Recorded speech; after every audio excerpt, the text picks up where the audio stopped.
Hey, what's going on, everybody? We back. We got Sincere. What up? What up? DJ Sin in the house. What's up, peoples? We got Mac.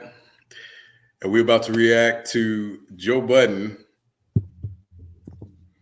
going ahead and listening to Kendrick Lamar's Meet the Grams. So this isn't going to be his first time reaction to it. So me and Sincere both listen to like the Joe Budden podcast, right? So it's hilarious. And the fact that he's reacted to Meet the Grams and getting his take on it, as well as the crew from the Joe Budden podcast, is funny. So we just wanted to react to it, see what you guys think. All right, let me cue it up. I wanted to let this breathe so y'all could get all the Drake shit off, because this is the moment to have it, because then not even 53 minutes later. This is crazy. Not even 53 minutes later. Cut this the fuck off. This shit is so fucking Hey, dark. fam, don't start no song, Dear My Kid, yo. This is dark. The fuck is wrong with you, bro? Yo, you ever been on the Nitro? I mean, not the Nitro. All right, so that's like actually kind of funny. Like, it also makes you think about like the production choices that Kendrick had, like in the battle. Yep. Like Alchemist and like Mustard and like Soundwave or whatever. Like he really like bodied the production, like in the battle, and how he treated like the tracks in the battle like an actual album. Like to the viewers, I have to go ahead and apologize to y'all off top because I'm addicted to this battle. Like I'm like everything this battle represents. Like I'm addicted to it. How it's interesting to me how people choose sides, what different variables in the battle people deem important, how they determine who won the battle, who not, the people who may or may not have lost, been on the losing side of the battle, how they're defending it, everything about it. And it also too speaks to the current state of hip hop in terms of how people like perceive it. So this battle is just super entertaining and super like engaging to me. So that's why I can't help but make content about this battle. I'm probably gonna make content about this battle for like another month. But Cecile, what do you think about a lot of people it's crazy because before we started, we was talking and you was like, "You're not tired of the Kendrick Drake?" And I was like, "Yeah." But as soon as I heard them chords, it draws you right back in. It gets your excitement right back up, and you like, "Oh yeah, this is why we hooked on this." This is get from behind my seat. I'm trying to work, baby. Yeah, you sit right over there. Yeah. So it's like as soon as you hear that, dun, dun, it gets you right back. It draws you right back in. Like this is crazy. Like you haven't heard it before. Production wise, I mean, I wouldn't say, he mopped them. And I'm not just Team Kendrick, but his production was so much better than in my opinion, the Drake. The Drake lost me with the drill rap, the drill beat. I wasn't a fan of that on Family Matters. I didn't like that. If I had to pick my favorite of the production, because everything, all right, hear me out when I say this. Everything to me is tied to the moment in which I experienced it. Everything. Yeah. So my favorite goes back to Euphoria.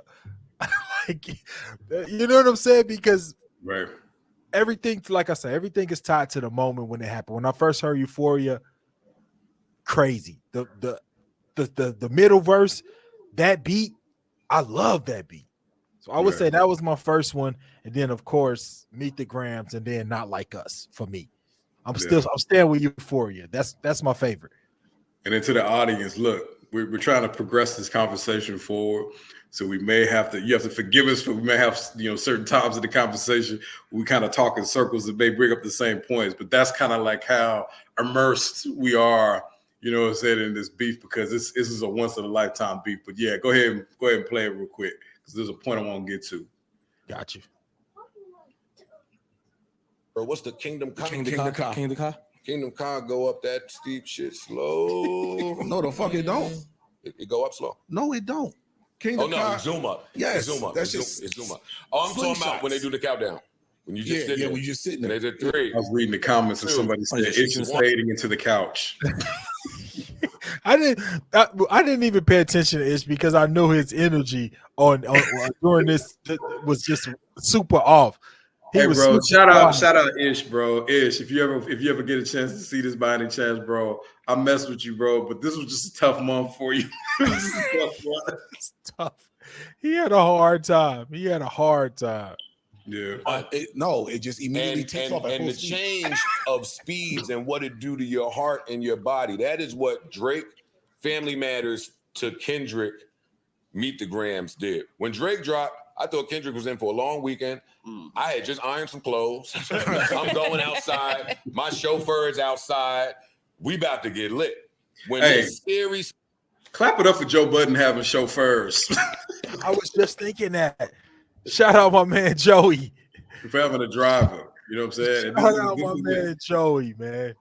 You know So what I'm saying? Shout out having a chauffeur. You came a long way. spooky A shit long dropped. way, bro. I started mourning the people that I lost. I text my kids. This Alchemist beat was so spooky. So spooky. Spooky and sad at the same time. Mistake number fucking 2 with your one trick pony ass. Oh, wait. Hold on. What was this Drake post? I don't pay attention. Goats don't pay attention to one trick ponies. Right. Wasn't that at Joe? Yeah. Okay. That brought me up when he said that. I'm like, we didn't talk about that. Nope. And that's a good catch by you because now looking back on it, that makes sense. Because of course everybody harps on Joe for being a one-hit wonder with Pump It Up. So that's Drake kind of like one trick pony. One trick pony.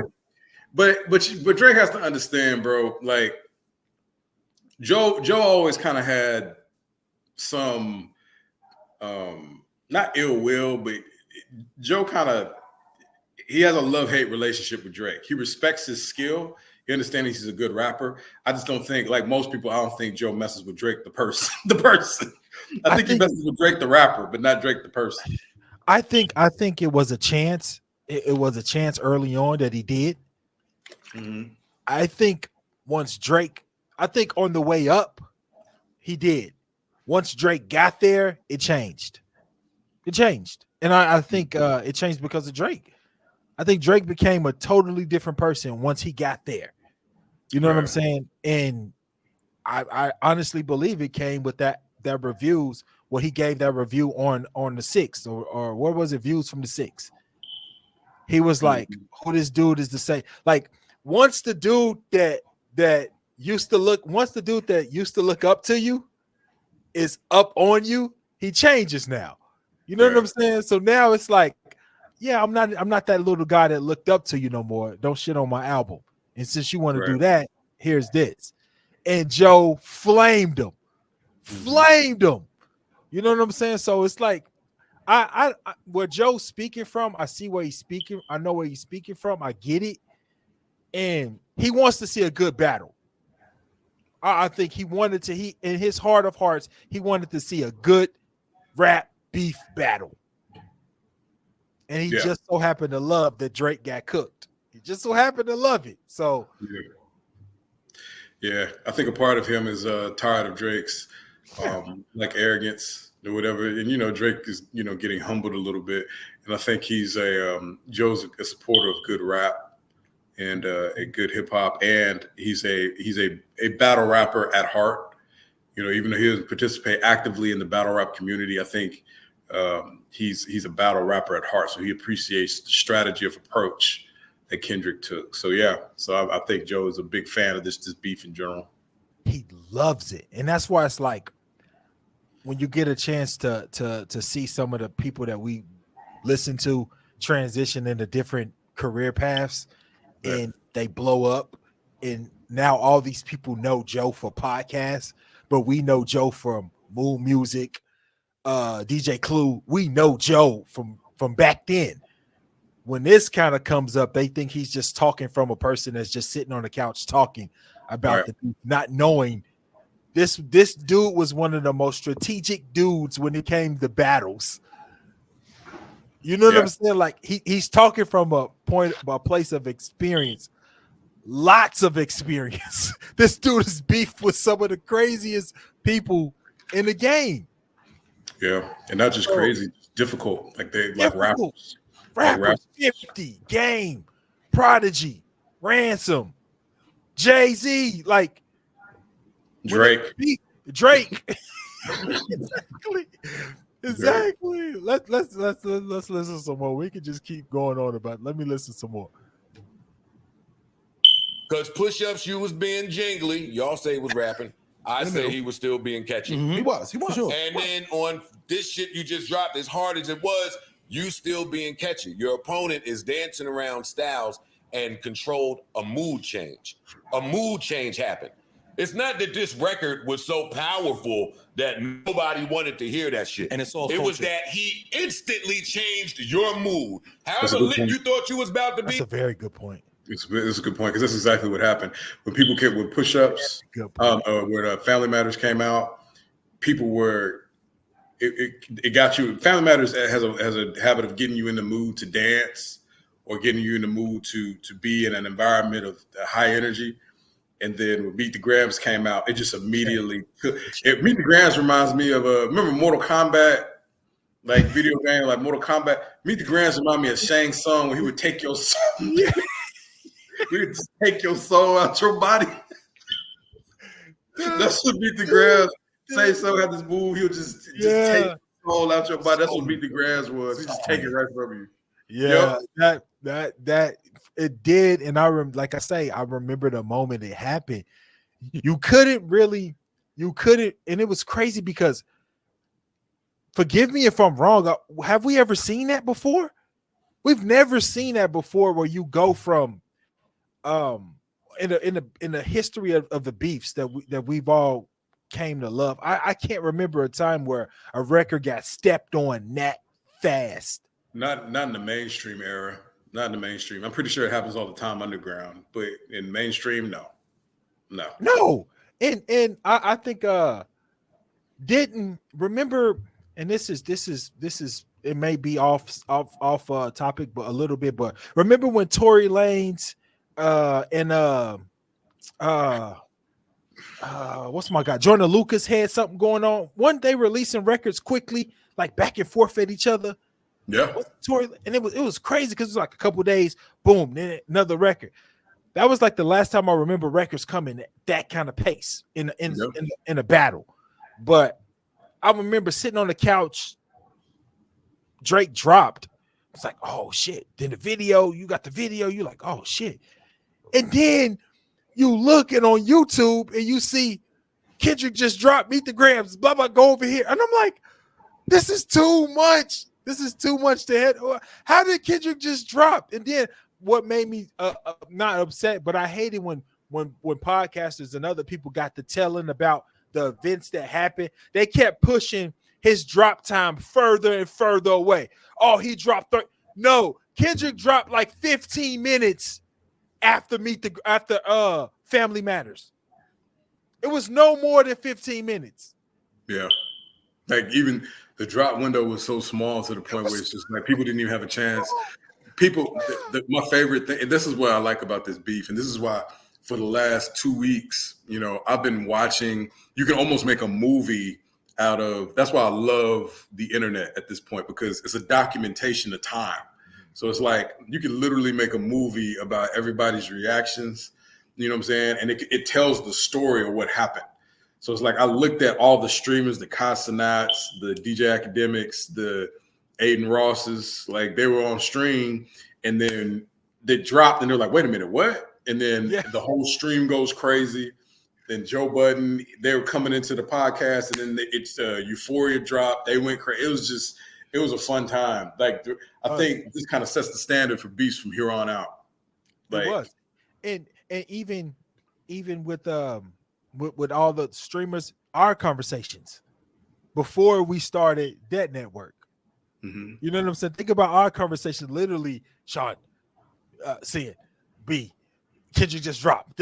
Like, did you hear? Like, literally, you know what I'm saying? We were going to bed 2:00 in the morning, just our conversations talking about this beef. Like our energy was totally focused on this beef. My wife was like, is it over with? Is it done? You know what I mean? And to look back and say, man, we got some crazy records. We had some crazy times in this beef. So I understand why you can't stop talking about it, but the thought of talking about it sometimes kind of be like, all right, I don't want to do it no more. But once you get rolling with it, it's like it's getting to that point where it has the potential to be like the MJ LeBron conversation, where it's just kind of like there's really no end to it. Like, you know what I'm saying? It's so immersing, and there's so many different, like I said before, variables that you know tug on people's strings to the point where it's just kind of you have to kind of talk about it if you're interested in rap or hip hop or whatever. But you have to. Hold on. With all that shit, it's dark. And Alchemist is the best in the world at that. Yep. He didn't have to say nothing. He could let it be. Doom, doom, doom. He's the best. Joe, is it so crazy? He took the family shit and immediately that was the play. That was the fucking play. Joe, did y'all catch how he kept everything still soulful and still to culture, even with the beat? Mm-hmm. Yes. And they all sound different. He's never leaving culture. Like that was the thing for me. And he told you in Euphoria, your angles are predictable, and if you do that, I will be ready. Well, he talked the last line of Euphoria. If you take look it at there, look at Ish. Look at Ish. Poor guy. This look like your mama told you to sit on the couch and don't move. Your mama in the department store, she's shopping for dresses, and she tell you sit in that chair right there and don't move until I tell you. Don't move, man. It's just, I don't know. He's just not as gassed about what was taking place on Kendrick end as everyone else was. And there's people out there that's like that, I guess. But he kind of already said that he identifies more with Drake, like the person that, you know, that made a way for himself successfully in a successful manner, and is able to and is hated for, quote unquote, per his perception, and it has the wherewithal and the ability and the resources to strike back at people who are hating on him. He relates to that, and so he's clearly invested in Drake. Like, you know what I'm saying? He clearly invested in Drake. So I mean, I'm not knocking him for it. You pick your side. Yeah, same. I'm not neither. I guess in a room full of 5 other people that's excited about Drake's onslaught, you know, you just kind of you're just looking at people talking like you're so interested in what they saying because you don't want to, you know what I'm saying? So let's see what he say now. And that's something you don't want to do. That's the warning. That's it right there. So back to you, Flip. If you are in a battle, you need an evergreen joint that you could drop no matter what that will have some effect. You see, like the normal person that just listens to Joe as just Joe Budden Network don't understand the significance in what he's saying when he talks. It's like listening to when you watch football, the commentary coming from a former player. Like, imagine what it's going. I remember when Tony Romo started calling games, and I'm not a Dallas fan or not, but he brought a certain insight to commentating the football game from a former player that was like crazy.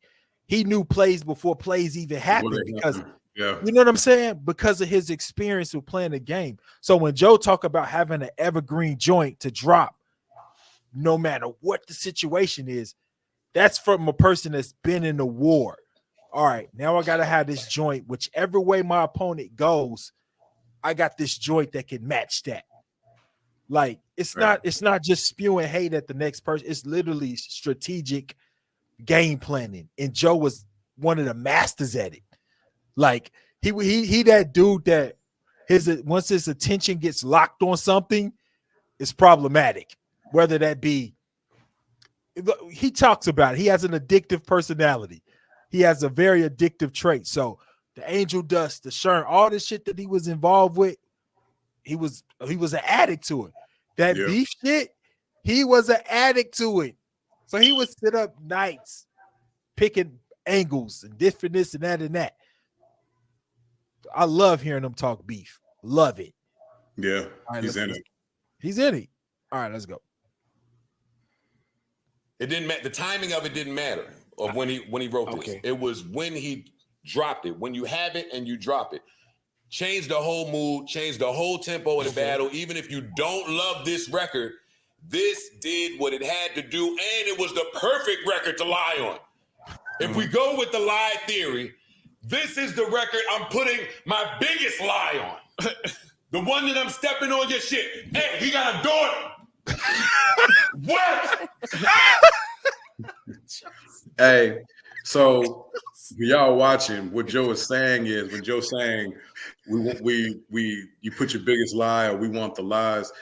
Rap, there needs to be authenticity in rap, or rap does, for more or less need to come from an honest place. But what he's saying is, in terms of the beef, we don't know what's going on with either side. We don't know who's saying what. That goes for Kendrick's side too. We don't know if Kendrick lying. We don't know if Drake lying.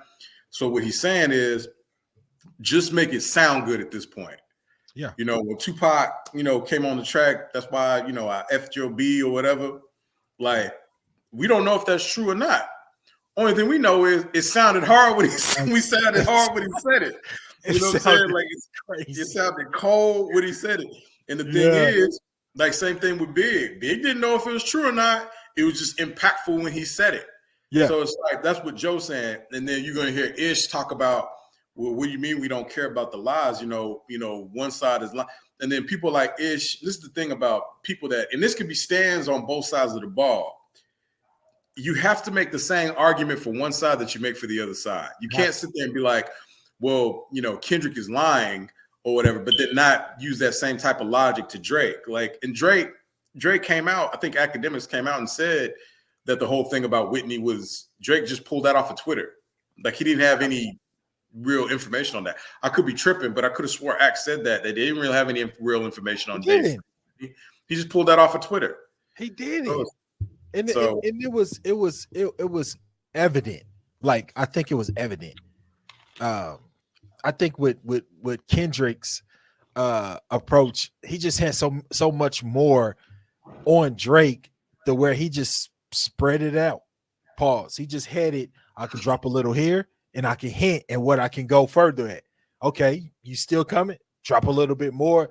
Like, he just had the amount of material that he had ready to shoot at this dude was just it was incredible. And Drake didn't have anything, so he just fishing for, you know what I'm saying. Once the internet failed him, his go-to failed him, far as like, yo, the opinion of the internet now is swaying. Once that left him and his gimmicks didn't work, he was in trouble, because usually he could just hop on, drop an Instagram caption, and it can, like what he was trying to do earlier with the drop, all that crap. Mm-hmm. It surely changed once Kendrick did drop. Everything changed. Everything. Yeah. Let's crazy. Get to it. And other kids. That is genius. I don't give a fuck if Drake got a daughter or not. That whole third verse, I don't even care about that. It's the last verse. Yeah, the last verse was the one. It's how. Bruh, I forgot Melissa Ford was even. I forgot Melissa Ford was sitting there, man. They got to find somebody else, because she's just sitting there, legs crossed. She hadn't said one thing. Hey, sincere as shit. What? She ain't said one thing, man. She had to slap that. Because I literally looked over when Joe moved his feet. I don't know what the fuck these ugly shoes he got on, but he moved, and I'm like, oh shit, she's just sitting there blinking, legs crossed. Yeah, he is playing psychology games, psychopath games too. Music, mental warfare, frequencies, chakras, communication. If I say the N-word, you're gonna think nigga. Mm-hmm. I don't have to say nigga. Drake, and that's why, and all you fucking battle rap fact checkers that have entered the beef. Boy, I hate you fucking fact checkers. We want the lies. Niggas been Make lying the forever. lie sound a little believable, and that's the end of that. Like I said earlier, man, hey, you moved from LA, you in Brooklyn, you've been engaged for a long time. I mean, whether it's true or not, It's a good lie. It's a Yeah. great we're lie. looking at you. Mhm. Great Hey, lie. hey, that lie could be true. Take it from a nigga that thought of some good lies. It gotta kind of be true a little bit. It don't matter that Drake didn't have a daughter. What matters is He could. you had a child that we didn't know about until somebody told us you had it. And you did try your best to keep that as low as possible. You had a few paternity tests. You made some people sign paperwork. You sent that girl to the fucking bodega and held somewhere to never be seen or heard from again. Hey, and then she was like a porn star or something like that, wasn't she? She was like an adult film stars or something like that. Yeah. Cleaned up. But for I IG, will give her stitches this on though. She's also an artist, and I actually like looked up some of her art. She got some decent work. I'm not even gonna lie about that. Like his baby mama, she got some decent work. That's what's up. When I think of her, I just think Pusha cleaned her up for IG, but the stitches on her. Let him since you name drop my fiance, let him know who you chose as your Beyonce. Like Yeah, I mean, Pusha. I don't think Pusha is ever gonna get the recognition that he probably deserves. Like I think a lot of that has to do, and I don't mean to get too far off track, but Pusha's one of those guys who was just like, man, he was born a little too late or a little too early. You know what I'm saying? Like the Clips era, I'm not saying that Malice shouldn't have been a part of this. Like the Clips definitely should have been a thing, but I really wish Pusha got, I think the age thing kind of affects Pusha a little bit to where they're just like, people listen to him, but it's almost kind of like the Griselda dudes or whatever. It's like they're older, you know what I'm saying? But they're young enough to where the younger guys kind of still listen to them a little bit. Push kind of a little too old because Pusha should be like the rapper. Pusha should be in that realm of a Kendrick and a Drake and a J. Cole, in my personal opinion. Like he's that good. But the fact that he's older and he kind of been around for a little while, I feel like that kind of like hampered him a little bit. I don't know. What do you think? See, I think Pusha's one of those guys that his whole moral compass is the respect. Like respect me as an artist, respect what I do, respect my craft, right? And I think he gets that. I feel like everyone artist wise respects Push. I feel like his career, his longevity, everything that he's done says this guy's cold. So I feel like he gets the respect from his peers, and that's good enough for him. And people love him. You know what I'm saying? So I think like right where he's at is that place where I talk about that freedom to where you can be as an artist doing what you love to do, and you got fans that support it, that fuck with it, that's dedicated to it, to where Push all over the place touring. Push can go anywhere and sell out. When Push drop, it's like, it's just like that what is it's like in a league of players, like it's like that Kevin Durant effect, to where when we talked about like hoopers know, like we're not getting caught up in the names, the this or that. When it comes to this court, these two goals on this court, he gets busy.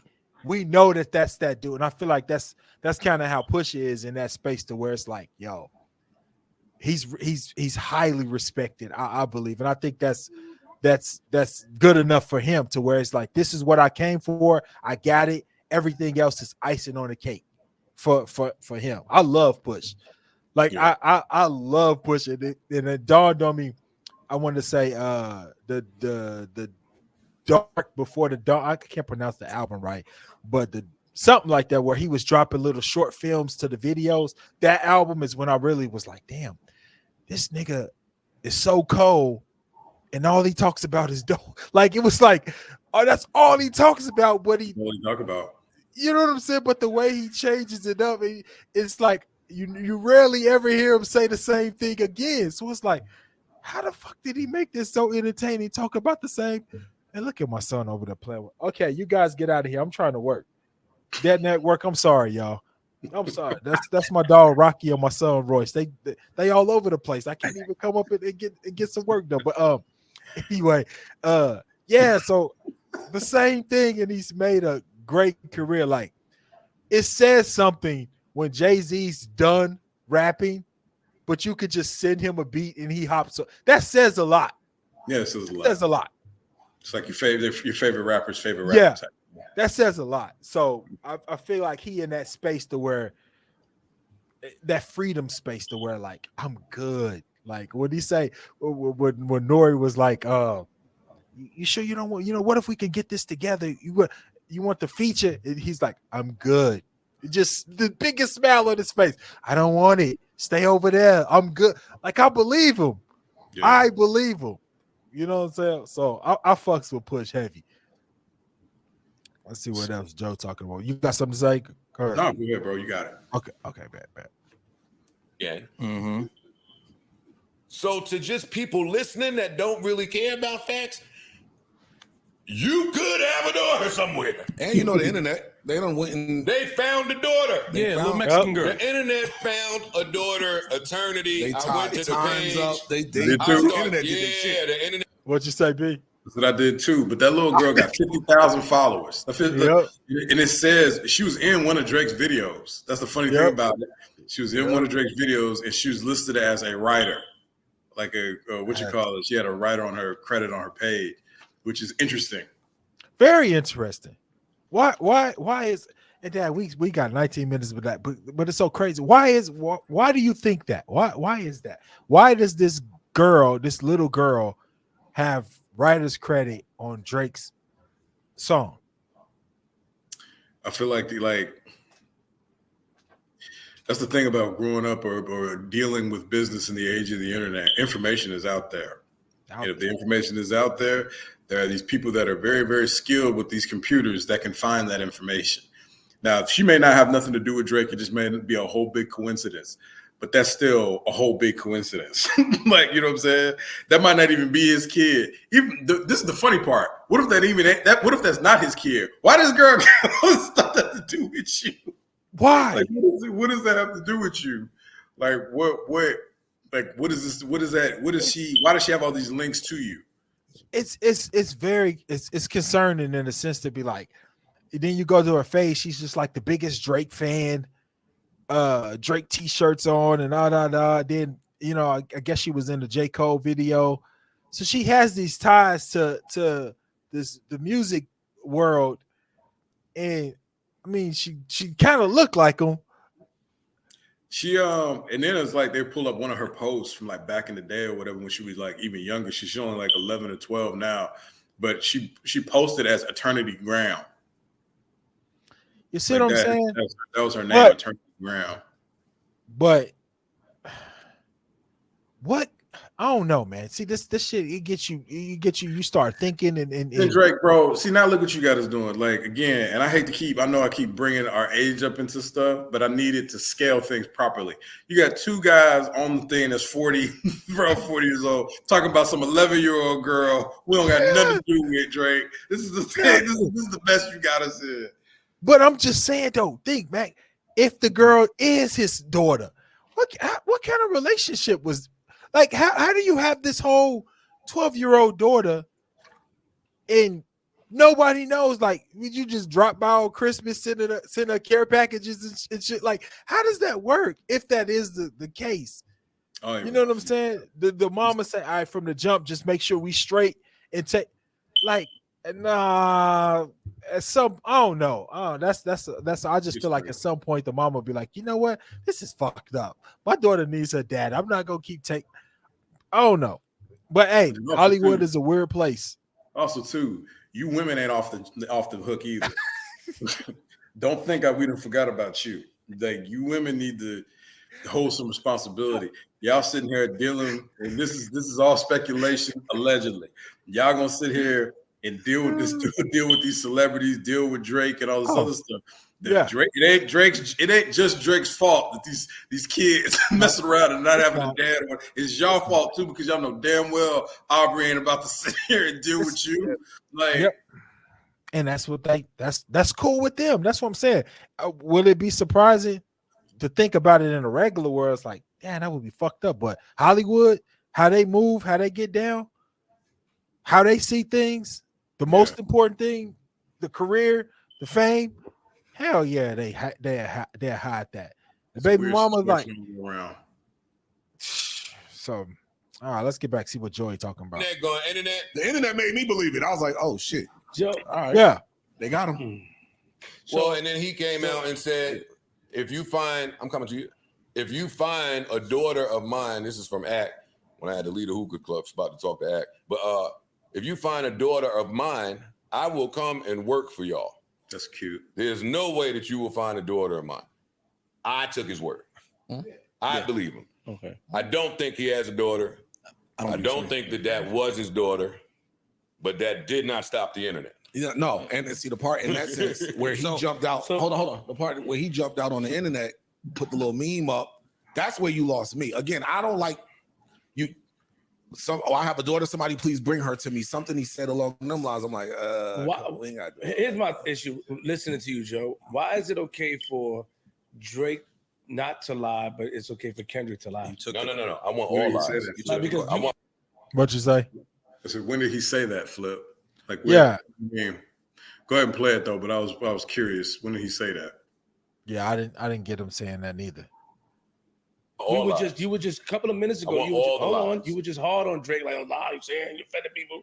But it's okay for Kendrick to make up a lie. Nigga, we should both hold them on the equal playing field of lying. So that means if Drake, we had to look at Drake funny for lying, bringing up Whitney, saying all these stuff about Free. We should look at that nigga Kendrick for saying all that shit about his 11-year-old. I'm not looking at anybody funny for lying. I want lies in my bag. But you remember what you said a couple minutes? I don't think you remember what you said like 20, 30 minutes ago. I said it's not believable. I don't think you remember either. You said, yeah. I don't think Flip remembers either. I don't think so neither. Said that when Drake I want lies. No, wait, hold on. You know why it's not believable though? Because, and I've been having this conversation, dog, niggas want to believe the worst about the nigga. Oh my God. Niggas, let me talk, please. So you want to felt like he was talking to me. Not sure where to start. Go to artlist.com. I felt like he was talking to me. That's such a BS argument. Yeah, that's such a BS argument, man. Like that's a cop out. Like they just want to believe the worst about him.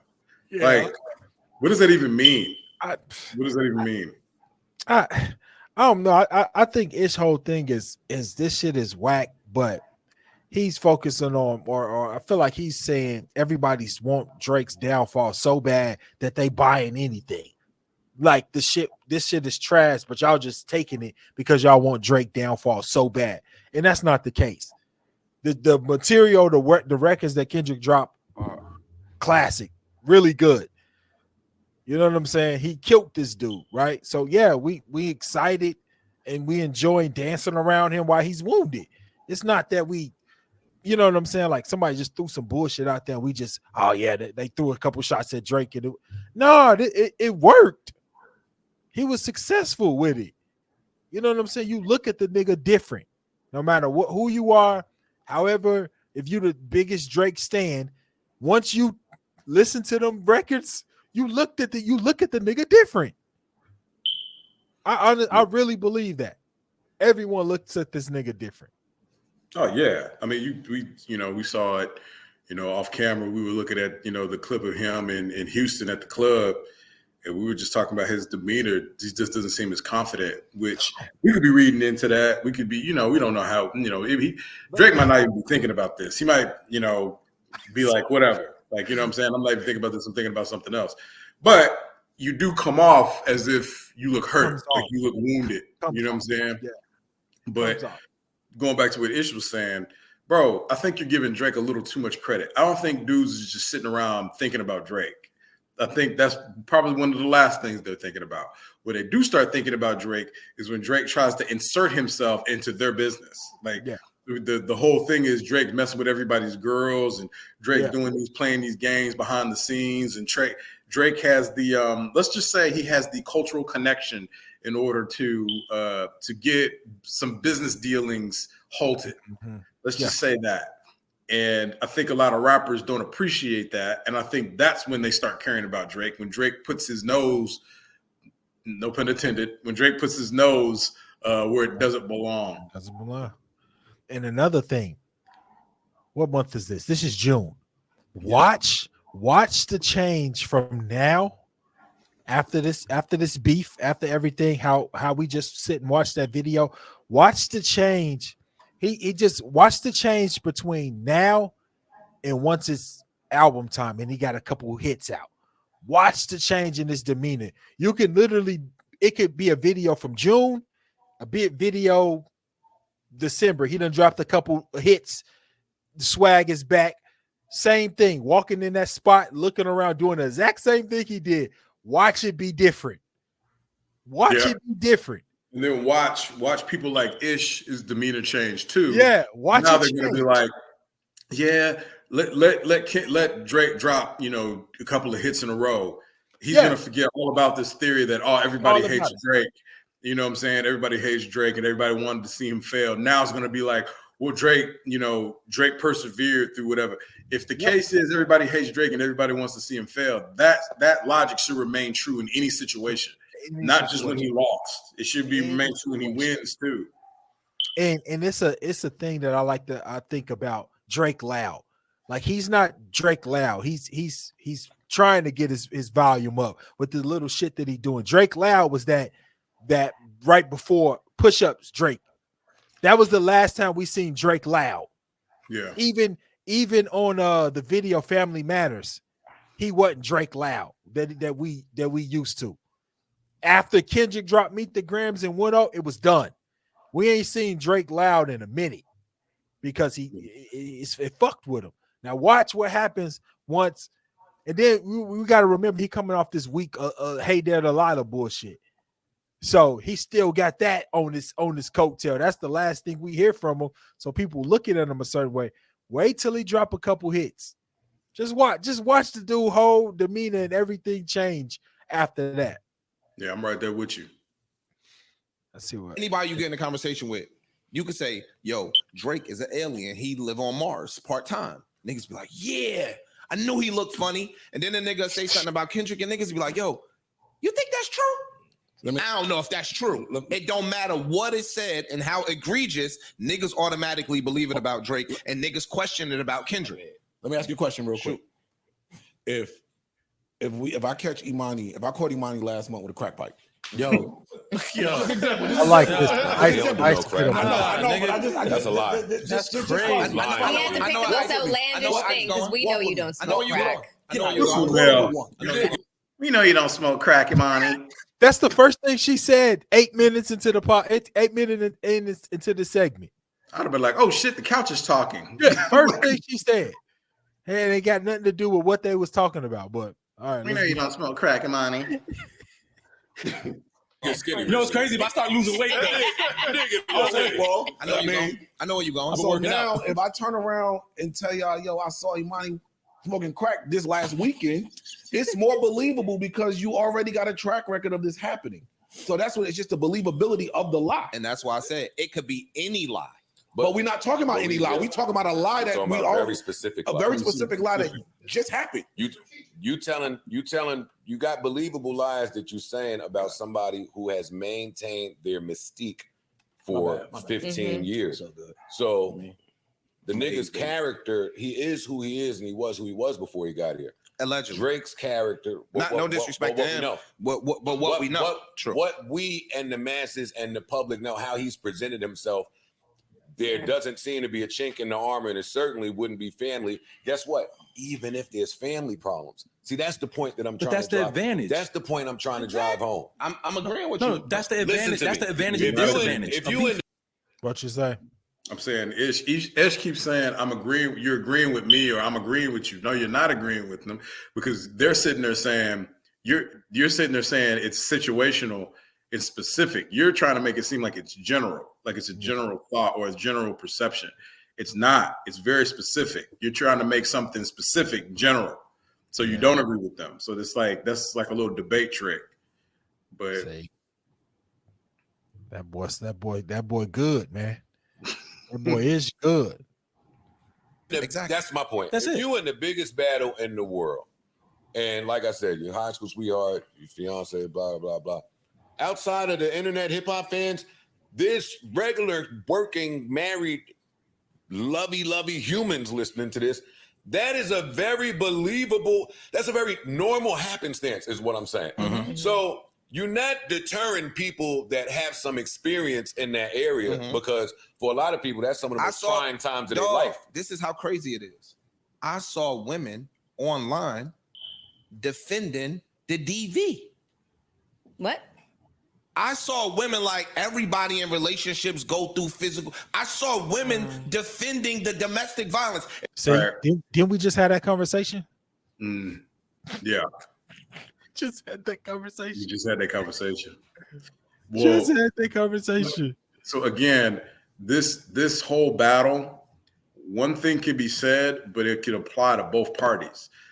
The same thing could be applied to the pedophilia. So it's like, so you saying the Kendrick fans, I'm just speaking in generals. He didn't say this specifically, but I'm speaking in generals. So you're saying Drake can't win because Kendrick fans are ignoring all possibility of negativity when it comes to Kendrick, so much so that women would believe the domestic violence cases. Well, okay, let's turn it the other way. So you think the same applies too for Drake, where you have grown men defending a possible pedophile for women, for young girls. And we're not saying that Drake is a pedophile. To Ice's point, when you have these instances that kind of look a little weird, like, you know what I'm saying? Like, why are you hanging around so many young girls and then quote unquote waiting until they get 18? Like, why are you doing it? And you're not waiting short periods of time. It's not she's 18 and a half and you're waiting till she's 17 and a half and you're waiting till she's 18. You're bumping into them when they're like 15 years old. Exactly. And it's numerous situations. It's numerous encounters. It's like, like someone's saying something about you, and then you got all these situations, accounts to back it up. You start to look at it like, damn, yeah, really? The whole shit that they've been saying about R. Kelly before they were saying it, countless encounters with girls underage, countless. So it's just like, what, like, and then I definitely won't defend R. Kelly, but during one of the times it was saying that, you know, that the nigga education wise, mentally, he was on that of a younger person, so he felt it was easier to talk to you know what I'm saying? It's super weird, but I guess that's why, kind of like, that's one of the reasons why he was finding himself in them situations. I don't know why, but is it something with Drake that he just relates to? Because I do find it, and we had this conversation before, but I do find it weird that you have these encounters with underage girls and you haven't had a significant, impactful relationship since you've been in the public eye. That's true. Allegedly, because we don't know what he's doing off camera. Like, he could be, you know, dating people his age. You know, we're just getting the information that's caught on camera. Like, you know what I'm saying? Apparently, I mean, he's hit a whole kid. So like, exactly. You know what I'm saying? So he might be hiding. I mean, to hide a relationship probably wouldn't be that hard for him. Oh, a wife though?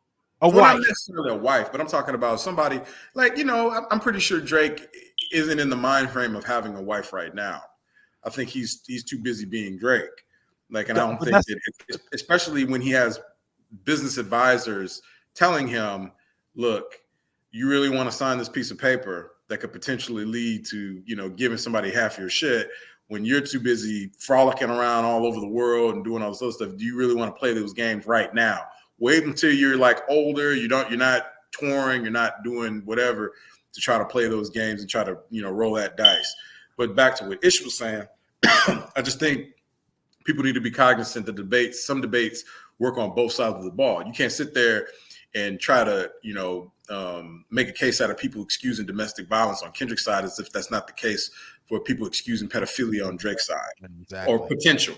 Kendrick's and then this is the funny part. The funny part, and this doesn't bode to what the crux of what Ish was trying to say. Ish was trying to say, if we allegedly know that he may do something, you're quick to say that's not true, but which I understand that. But my thing is that got debunked. So the whole thing with the domestic violence thing, it wasn't with Kendrick and Whitney. It was with Kendrick in this incident. I think it was like at a bowling alley or something like that, where he allegedly pushed some girl or did something to some girl. There's no record of him ever hitting Whitney. There's no and now again, that doesn't mean he may not have done it, but it never got recorded. So it's like, where is this coming from? Yeah. You know what I'm saying? It's just rumors. But if you have video evidence of Drake and then evidence on social media that's to the contrary of what Drake is saying multiple times. Yeah. So that's all I'm saying for Ish.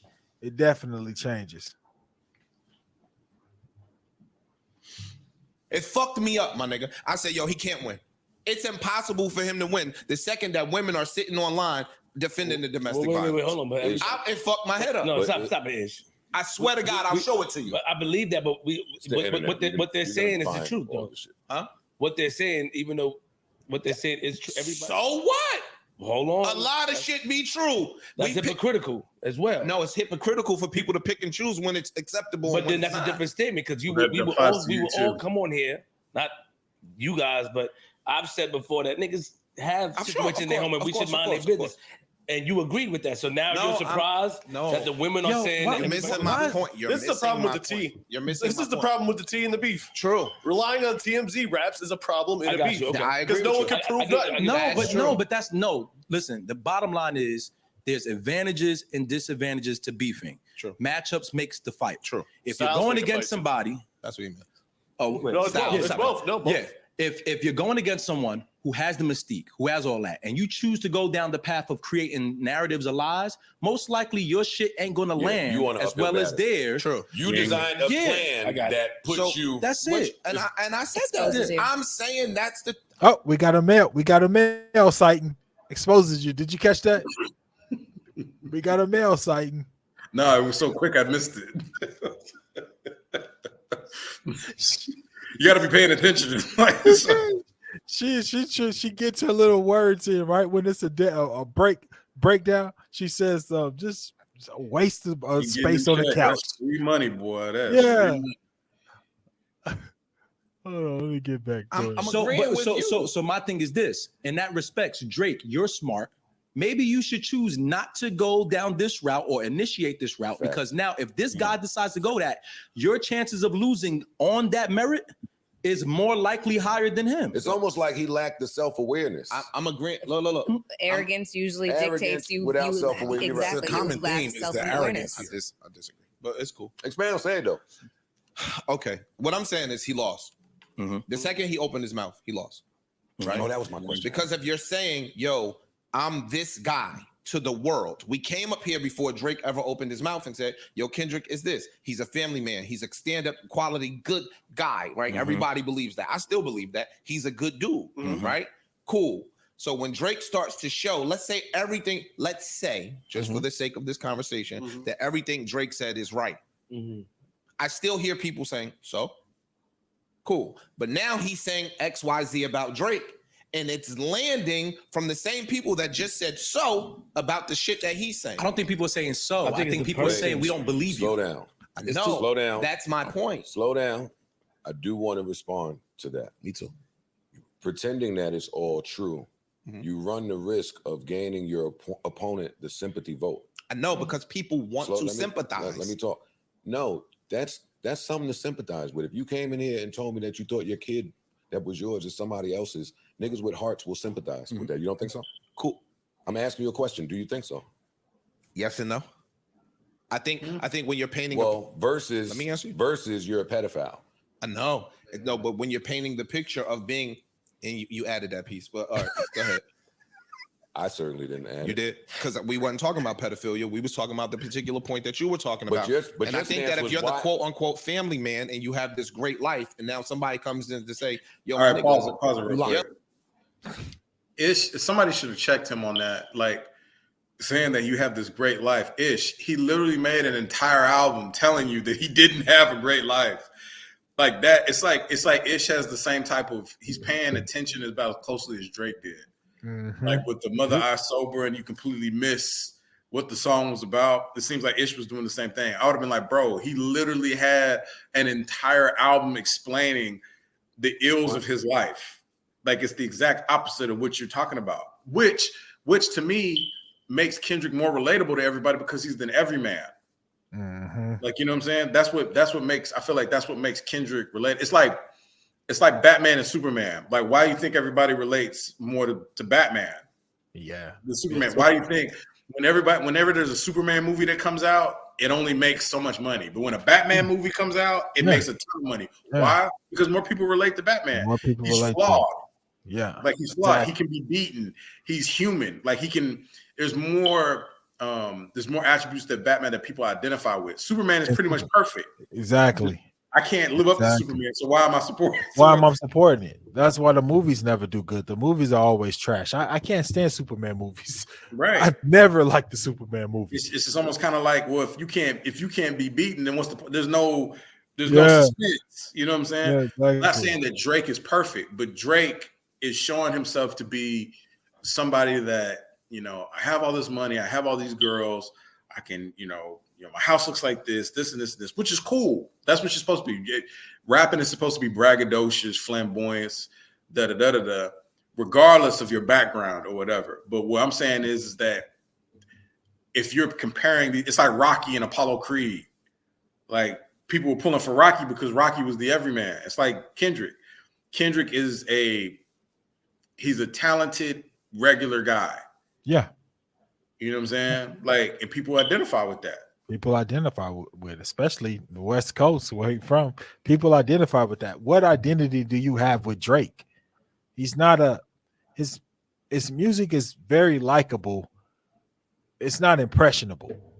Like, you know what I'm saying? It don't, in my opinion, it don't like I was talking other week. It was like during this exchange, when I'm sitting here listening to this music, I'm exchanging something with the person that created it. I'm giving my time. I'm opening my conscience.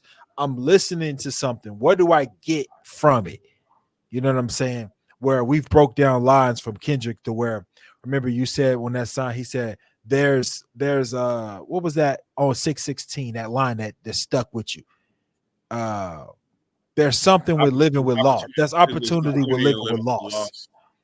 That line put your mind in a certain space that you were where you was thinking about a situation that happened with you and how it propelled you forward.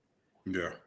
With Drake, you get social media captions, which we know social media is bullshit, really. You know, it's not substance, it's just for entertainment. And you get stuff to dance with in the clubs.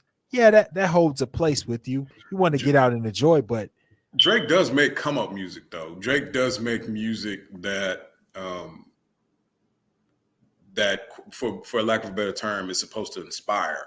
Like Drake often tells the story of somebody who was in one position 1 minute and then grew into another position, and then now I'm in this position. I'm showing you what the world looks like from this position. You know but I feel like you have to, as an artist, you have to be able to like do more. You have to offer like Jay. It's like Jay. It's exactly. It's like Cole. It's like you still see that person even on that other side. Like the song that comes to mind for Drake that does that is like God's Plan. Yeah. That's my favorite Drake song.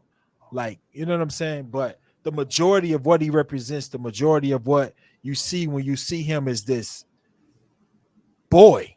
It's this boy stuck in this man body that's like, man, I should be younger than what I am. Like, you know what I'm saying? As you get older, you go through different things. As life changes, you go through different. I don't get that in his music whenever I listen to it. You know what I'm saying? Everything is always everything is always projected and propelled to be a single, to be radio play, hits. We got to do everything is centered around that. And I think that's what Kendrick attacked. Like, yo, we see all this. We know you're super talented. Tell us about the man. What's under all of this that you hiding in your house with these accomplishments? What is it? Yeah, but for me, what I was saying before, I wasn't necessarily talking about J. Cole. I was talking about Jay-Z. Oh, like, yeah. How Jay is. Jay, what do we know about Jay personally? Like what he feels. Like we know certain instances of his cultural expectations, like for his people, somewhat. We know about how he explains to move in particular rooms, how he views himself, but we don't know the flip side, the ill. Like, what is the ill side of that? Like, what propelled you to be in this spot? Like, what trauma did you go through? I know he kind of touches on it, but he never dives into it. Like, you know what I'm saying? That was the difference between. Like, and this is off, and I'll get back to the video because I know we still trying to get through the video. Oh yeah, we might. I make this quick little story. That's why that for those who saw that episode of Uninterrupted or The Shop, excuse me, with LeBron and Jay, when Jay told the story of DMX in the Def Jam tour, where he was like, you know, I'm sitting on the side of the stage.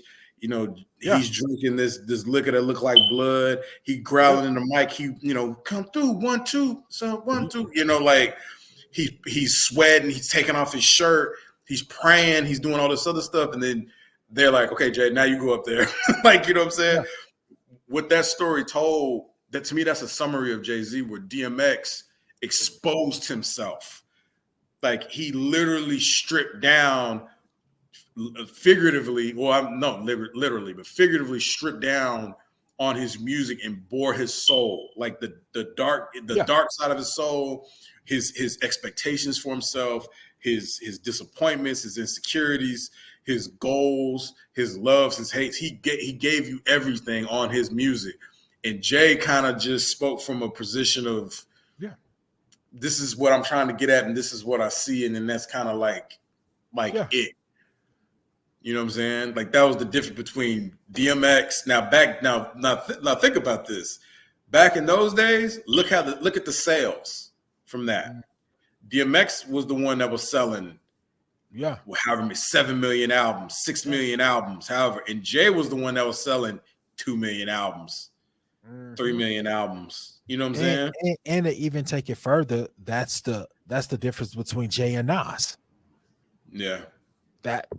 That was the whole big difference between Jay and Nas during that time. Because I love Jay, I love Nas, but I got more substance from Nas when he was rapping. I got more from him and his lyrics. So he was talking about certain things. I got more from him. Yeah. Jay just comes off as the guy that was down for so long or that was insecure for so long that now that I'm here, you won't see those insecurities. Yeah. Maybe as he got older, he started to peel some of that back, you know, talking about the Beyonce situation. As he got older, he started to peel a little bit, but it was only a small serving size of it.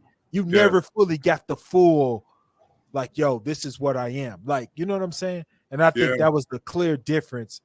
That's why I aged well with Nas, even into his later projects, and fizzled out on Jay. Yeah.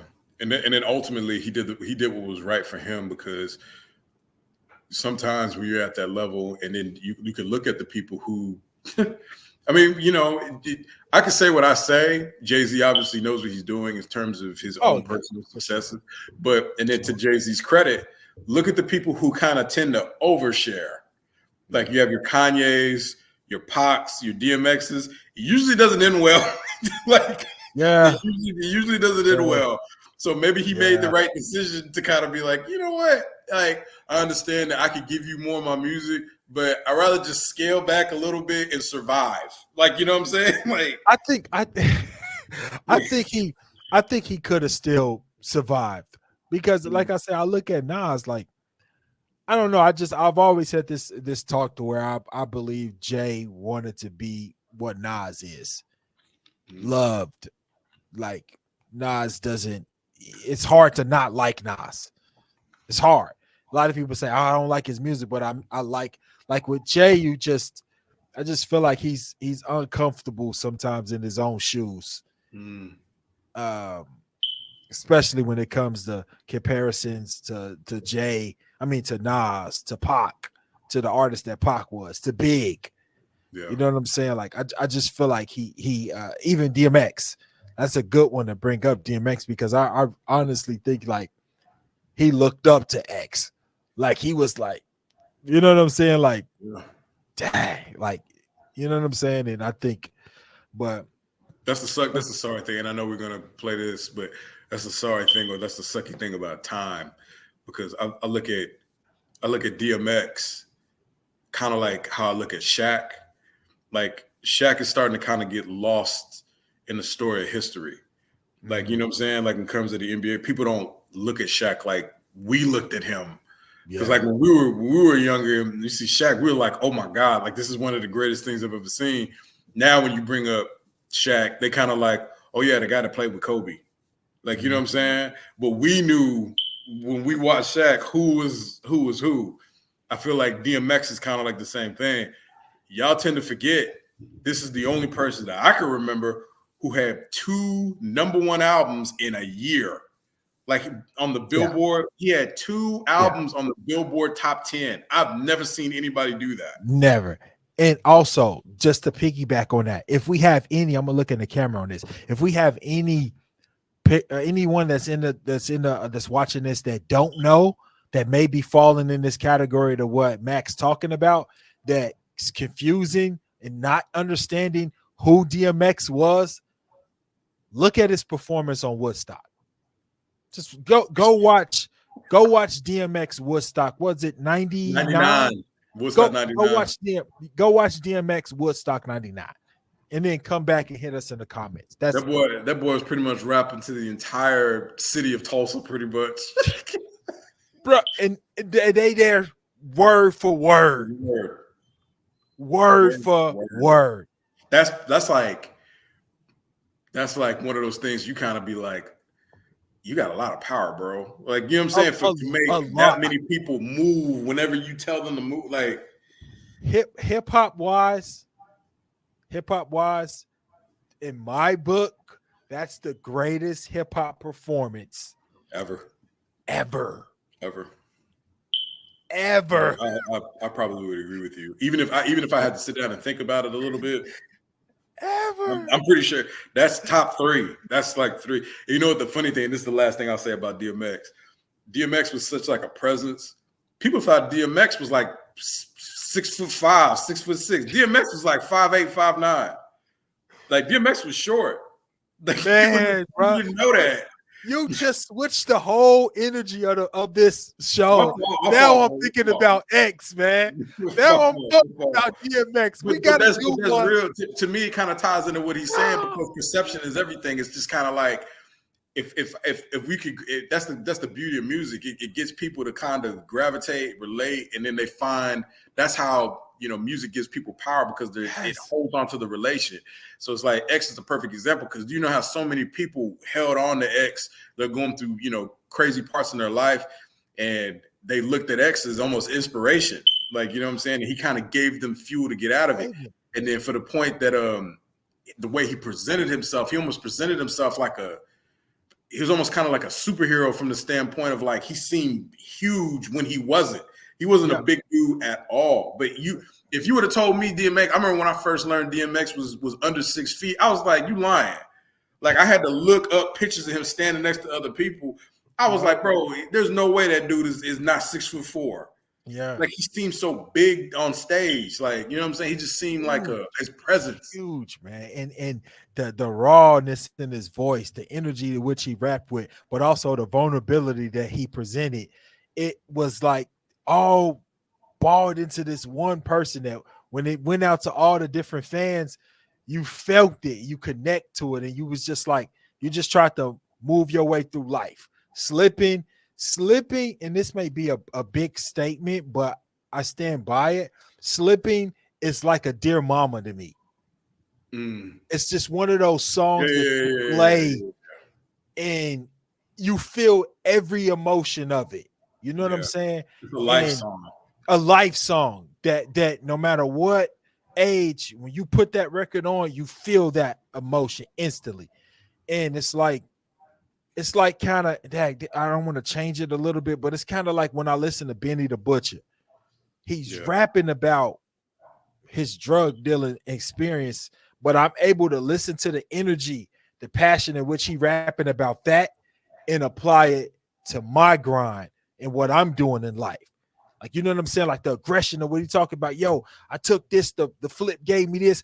I ain't had no other choice but to get rid of it and double back. You know, all that talk.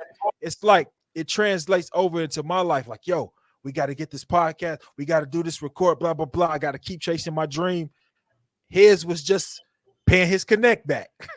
You know what I'm saying? But the aggression and the level of like, yo, I'm dedicated to this. And that's how I feel like with DMX. Look at my son back up. We got to wrap this one up because he's not going to let me live at all. Got a couple more minutes. All right, let's play it. Let's play it out. We got to do one. We got to do something on X, man. Life ain't so good. You fronting. That's a point to be made. That's a point. That point in war. That point pales in comparison to somebody saying you're a pedophile. We just bought. But listen, that was in the response though. That's the part I think you miss it. Yeah, you're right. We didn't even get to that piece yet. He stepped on it 40 minutes later with that. Nah, and we're gonna keep going. I know it was 40 minutes. Yo, is pointing out that is pointing out that worth taking the risk of what you know he's gonna say in response. But wait, not just that. Is pointing out that with all the breadcrumbs that people are now going back to point out the conversations here, it's like one. Do we believe it or not? The other one, damn, we got a lot of shit that look like that we can actually go and verify. It looks like there could be some validity here. Tell him. And my question to you is let him answer a question. There was for Drake to win before this battle started. Nothing. I don't. If I'm Drake, I wouldn't even have battled. I wouldn't have said nothing. Trying to be Dranos again. No, because what I think is he was damned. Another Kendrick head. I think he was damned if he did, and he was damned if he didn't. I don't think he really had an opportunity to win. This is the last time I'm gonna stop it. I'll let it play out. But I want to say something to that because I've seen that on social media. People saying this whole he was damned if he did, he damned if he didn't. My thing is, if you say that Drake had no chance, he damned if he did it, then you have to pretty much right behind that admit that Drake is a lesser artist than Kendrick. You can't say Drake had no chance to beat him in a battle of artistry. This wasn't necessarily just a traditional rap battle. Like they're trying to see who makes better music or makes better product too, along with the dissing. That's why the songs or whatever they put out was of a certain quality. If you sit there and say that Drake never had a chance to begin with, that's a lie because Drake is the more popular rapper. That's like when people came in there saying, well, Drake was the underdog coming into this. How is he the underdog and he was the more popular one of the two? Yep. The way we're gauging this is the court of public opinion. That makes no sense. And then two, he can't it was the public opinion, and then two, you can't say he was doomed from the start without saying that Kendrick is automatically the better artist. Like Kendrick had to be the better artist for that to be true. Like if he had no chance. So it's like every time somebody says that, I was like, okay, well then you need to admit Kendrick is better than him. If Drake never had a chance from the start, and then Ish says, well, I came to that conclusion now. But in the beginning, Ish was like Drake is about to smoke Kendrick. Yeah, I remember that. In my opinion, if Like That had a came, did what it did, charted how it charted, sounded how it sounded, felt how it felt, and J. Cole dropped what he dropped. If Drake didn't say nothing, I think that moment would have came and went. I think it would have came and went. It would have had its impact on what it was. And I think Drake would, if he had just went back to making the music that he made, I think it wouldn't have had it wouldn't have had the impact that it had now with him getting dismantled. Yeah, but at some point in time, he would have had to speak because some point in time he would have had to speak because he would have ignored Kendrick for 10 years. You can't ignore him like you can't be responding to Pusha T and Meek Mill, and Kendrick was talking to you before they started talking to you. Control came out before back to back and added on the story, added on. Oh, yeah. Control came out way before that. Yeah. I guess if I take that in consideration, he had to say something, but I just honestly believe if he didn't even say anything, but then it would have came off like he was scared. You ducking. Yeah, you ducking. Which he was. I feel like Drake. I honestly feel like Drake completely understands who Kendrick is in terms of their individual talents in comparison. Like I think Drake completely understands that, and I don't think Drake really wanted that smoke in that particular area. I feel like he had a card to play. Like I feel like at this point in time, he was just like, "Well, let me go." Drake was like, "Well, let me do some subs." That's why Drake was going to battle Kendrick. Let me do this passive aggressive. Yeah, you know what I'm saying. And get the internet behind me. And get the internet behind me and do all that bull crap. But it didn't work. Not this time, no. Then why do you think he was outside with the posturing like he was looking for somebody nicknamed the Boogeyman? No, because now in the art of war, like I think he has an ego problem. I think he's lived on the media. I think he's lived in public life for the last 20 years, 15 years or so, right? So that's just a part of his daily routine. You get what I'm saying? I think that it's like, yo, you calling me out? All right, nigga, I'm outside. What's up? I can rap.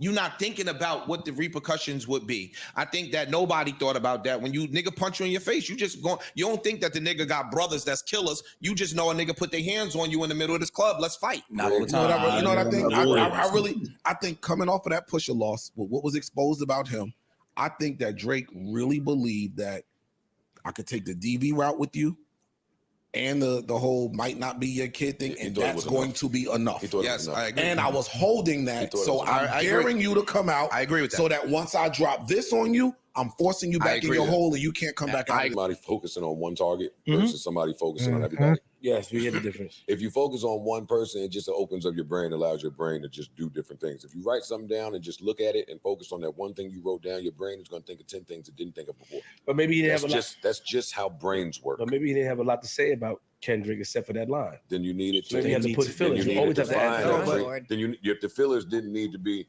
I needed to find fillers about Flip, not start attacking all the other people I got. Yeah. But then the lies got criticized. See what I'm saying? Well, you need to expound on the line. Kendrick, we don't know that Kendrick said anything true. Right. Yeah, but we don't know that you're right. People but made this boy is being persecuted in public opinion. One person made a movie. He's still in character. He's still the tone of his voice. He's still treating these records like he's. What you say? It's just blowing my. Like when he was just like Drake is being judged in the court of public opinion. Bro, you called me. You said I beat my girl. So like, wouldn't I be judged in the court of public opinion too? Yep. Like, what are you talking about? You can't play the violin for Drake without applying that same type of logic to what you said about Kendrick. Exactly. Oh crap! I just knocked my. What happened? I knocked my ring light over. Oh no. Hold on, let me get back. He's still doing an album. Yes. I see. Okay. That's the difference. Yes. That's the difference. Yes. And one nigga, not to bring back Mos Def, was doing some Target shit. One nigga was trying to get the singy bops and get shit going. Yep. One nigga was doing Martin Scorsese type shit. This is ridiculous. I'm telling you. All these songs. This is nuts. All these songs without Drake being a vocal point, you could take these lyrics and still strip them and put them on an album. They'll still be dope albums cuts. I love Imani. Even that little line, that's law. Even him saying little shit like that, just lean. Oh my God! Mama, at this point, I sat down in the bed. Same. I thought about not going out no more. The bitches fit him better. What are y'all telling me right now? Shit, bro. Honestly, what are y'all telling me right now? Why your face like that? What is This is a you can't appreciate the ball. I don't even know why you asking. Why you asking him? My bad. Why are you asking him? It's good. Oh It's my nice, but God! Yo, y'all bugging. Thank you. it's nice. Oh It's not better than Family my Matters. God! No, It's no, way I'm not better saying than Family Yo, Matters. we forgot Better Family than Matters I was just existed. getting ready to say that. We forgot By the Family time Matters I even hear happened. I don't By the even time we remember get to verse 2, Flip just said we never it's played nice. Family Matters again till 2 days Well, later. I want to say that. I said 2 days later. I don't agree. I said 2 days later for later me, for nigga. me. That's it. Okay. Not like us came out. Okay. Family Matters never saw a bird for 2 days. Okay, I heard that, and I 100% ran it back, and I did go back to Family Matters. You niggas that need therapy like this shit. Holy shit. You niggas that Flip need therapy expound. like this shit. No I disrespect. feel but like this shit off. okay, in your let bag. me- You niggas, it's not about. I would say something to that. So, to me, I would have answered that with no. I think people that have nuance to them like this, like if you're somebody who, and I don't want to like, I'm not trying to say this as if because the out for Kendrick fans usually is to attack Drake fans' intelligence. Like they'll say, well, if your brain doesn't work like this, then you're not going to be able to appreciate. You can't grasp what he's doing. I'm not going to go that route because I feel like that's a cop out. But to me, it's like if you can't see certain types of artistry in certain things, then you're not going to get it. So I guess essentially I am saying the same thing, but it's just like Flip doesn't strike me as the type of person that at all that enjoys at all that understands like nuance or the depth that goes into certain types of art. Like why, like say for example, like you show somebody a pitching of the Sistine Chapel and just be like, what do you find beautiful about this picture? Like, I don't really expect a whole lot of explaining from Flip. Like, you know what I'm saying? He just like beats. He just like anything that's just rough and just loud. Yeah, if it's just, that's all he like. If he can catch it, he can dance to it. You know what I'm saying? He got some stuff in there that makes it sound cool. Like when Flip was in battle, because I watched battle rap, right? Flip used to kind of follow around the URL a lot. That's kind of how he got to be Flip.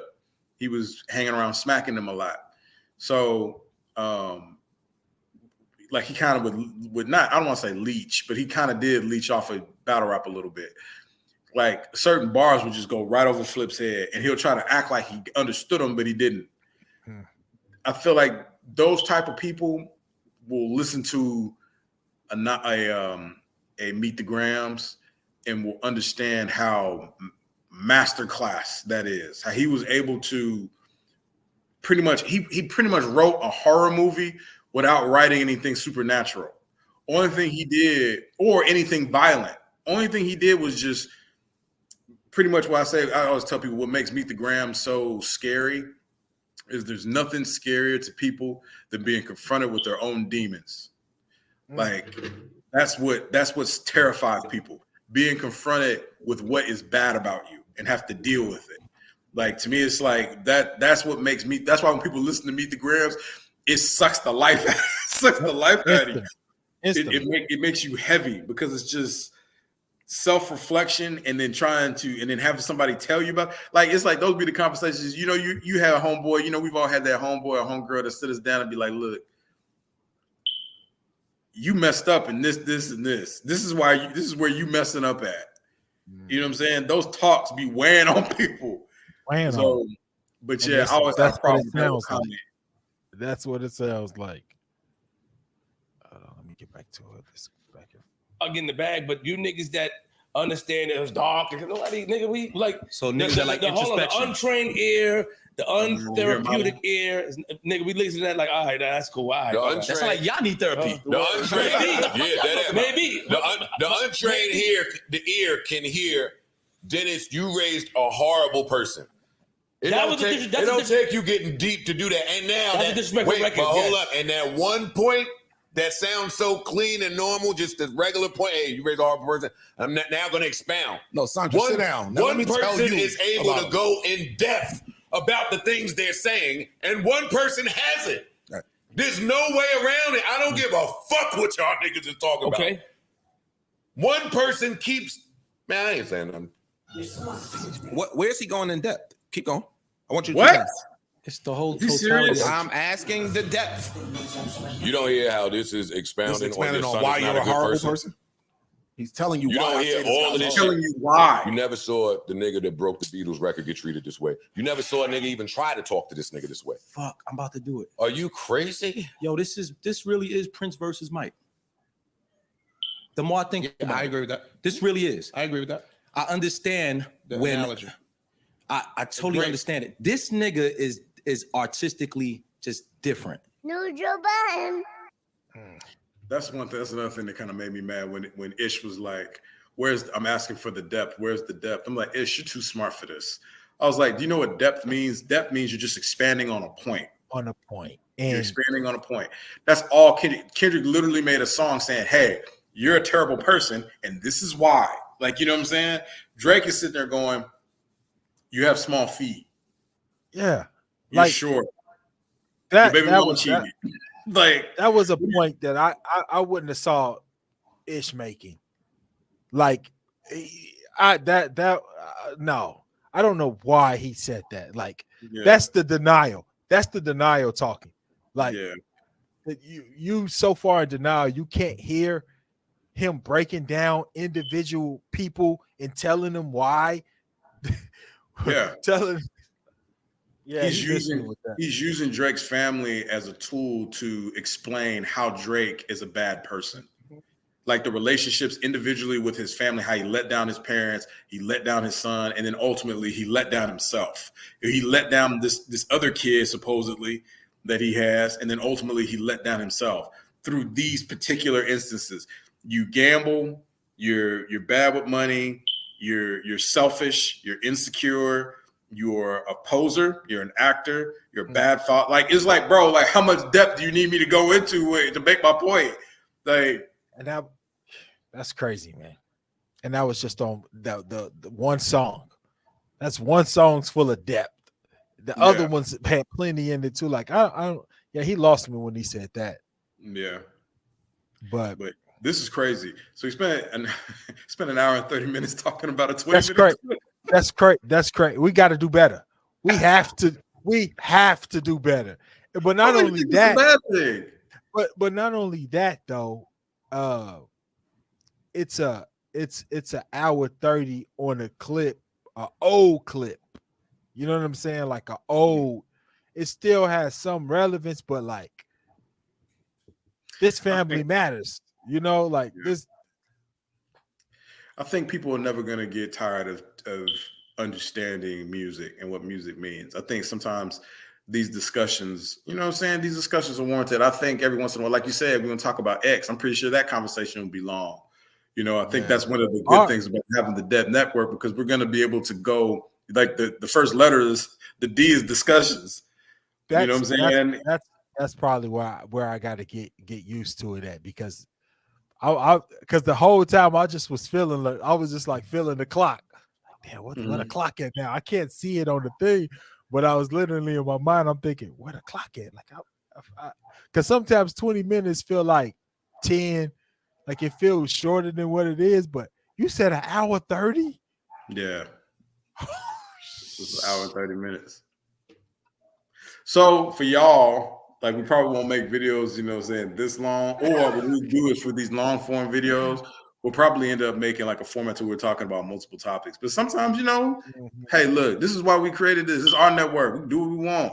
You know what I'm saying? Like, you know, y'all have that conversation with us. We're going to talk about music. We're going to be talking about politics, social events, whatever. Like, you know what I'm saying? And we want to encourage discussion, because that's what's going to help us get better, just as people who appreciate art or appreciate life altogether. Like, you know what I'm saying? Just, we learn different things about each other. We learn different things about ourselves, and ultimately that's going to end up making us better. So, I mean, that's the point of the network.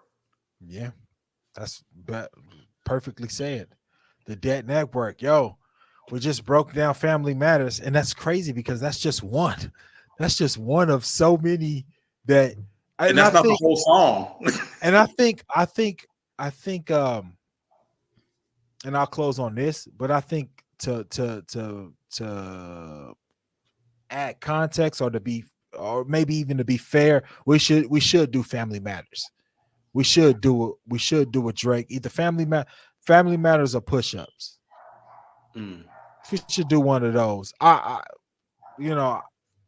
to see how far to see where the conversation goes with one of those. You know what I mean? Yeah. I think Family Matters, or maybe even the Heart Part 6. Yeah. You know Which what I'm was saying? my favorite beat. Joint. Oh my God. That's my favorite. That's my favorite beat. From Drake. My second favorite out of the whole thing. I already said Euphoria was my first, but definitely my favorite beat from the Drake thing. Man, the fact that he used that in a beef, that beat is cold. That beat is cold. That the singing in the back, that singing in the background. I heard that. I was like, oh my God, he used this in a beef.